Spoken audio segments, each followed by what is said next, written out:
मेरे कुछ पॉइंट्स हैं जो कि मैंने नोट डाउन भी किए हुए हैं कि हमारी एक आईडीडीएस स्कीम है जो कि इंटीग्रेटेड डेयरी डेवलपमेंट स्कीम है, उसमें लैंड डॉक्यूमेंट्स जो हैं वो मांगे जा रहे हैं।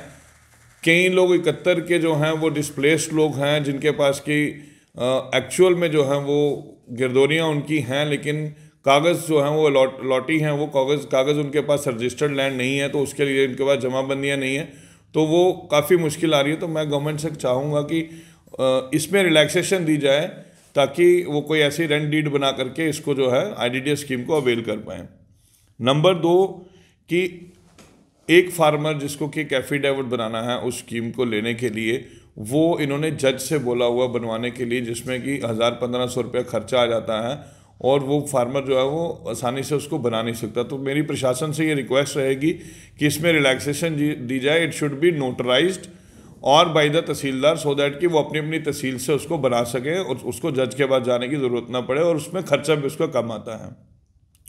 पॉइंट नंबर 3 जो है वो आईडीडीएस में जो गवर्नमेंट ने ड्यूरेशन दी है कि आपको जब आपके फार्म अप्रूव हो जाता है आईडीडीएस का, कि आपको 2 महीने के अंदर अंदर जो है वो कैटल खरीदने हैं, जो कि बहुत मुश्किल है इस सब प्रोसेस को करना और 2 महीने में सारे कैटल खरीद के लाना। तो मैं प्रशासन से ये भी डिमांड करूँगा कि इसको 2 महीने की बजाय कम से कम 5 महीने का जो है वो टाइम फ्रेम होना चाहिए, सो दैट कि सारे बंदे अपने कैटल आराम से खरीद सकें और अपने इस जो स्कीम को अवेल किया उन्होंने उसका भरपूर जो है फ़ायदा ले सकें और उसी से हमारी प्रोडक्शन बढ़ेगी। जब प्रोडक्शन बढ़ेगी इकोनॉमी में भी फ़र्क पड़ेगा।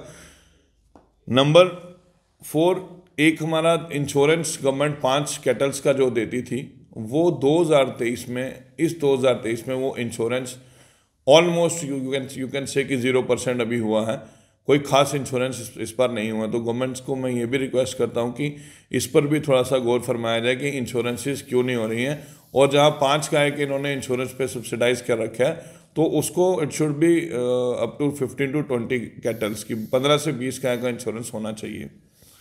नंबर 5, जो हम अपना आईडीडीएस की स्कीम जब हमारी अप्रूव हो जाती है तो हमें जब कैटल खरीदने हैं, खरीदने के बाद जो लखनपुर में हमें प्रॉब्लम आती है, लखनपुर में इतनी स्टॉपेज नहीं होनी चाहिए। पहले तो ये बिल्कुल रिमूव होना चाहिए। उधमपुर में लगाओ, आप वटोत में लगाओ, रामबन में लगाओ, वहाँ पे आप इनको हॉल्ट कराओ, क्योंकि जम्मू में कोई भी स्लॉटर हाउस नहीं है कि जहाँ पे आपको ऐसा रिस्क फैक्टर है कि यहाँ पे कुछ ऐसा जो है वो गौ माता के साथ होगा। There is no slaughter house in Jammu Kashmir में होगा। यहाँ पे हमें जो 2-2 दिन रुकना पड़ता है वहाँ पे, उसकी रिलैक्सेशन दी जाए कि हमें वो तंगी ना आए कि जो लैक्टेड गायें होती है, हम ज़्यादातर लैक्टेड गायें लाती हैं, उनके साथ बच्चे होते हैं, 5-5 दिन की वो होते हैं, 5-5, 6-6 दिन के बच्चे होते हैं, तो उनको हॉल्ट कराना बहुत मुश्किल होता है। 40 लीटर वाली हम गाय लाते हैं, यहाँ पहुँचते पहुँचते लखनपुर की वजह से वो 15 लीटर पे रह जाती है।